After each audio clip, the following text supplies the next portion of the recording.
మాంసాహారం తిని పూజ చేయవచ్చా? మాంసాహారం తిన్న తర్వాత ఇంట్లో దేవుడి పూజలు చేసుకోవచ్చా అనే సందేహం చాలామందిలో ఉంటుంది. ఇలా మాంసాహారం తిని పూజలు అస్సలు చేయకూడదు.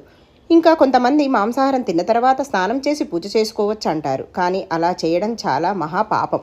చక్కగా స్నానం చేసి ఏమీ తినకుండా నిత్యదీపారాధన చేసుకోవడం వల్ల ఆ దేవుడు అనుగ్రహం మనపై ఎల్లవేళలా ఉంటుంది.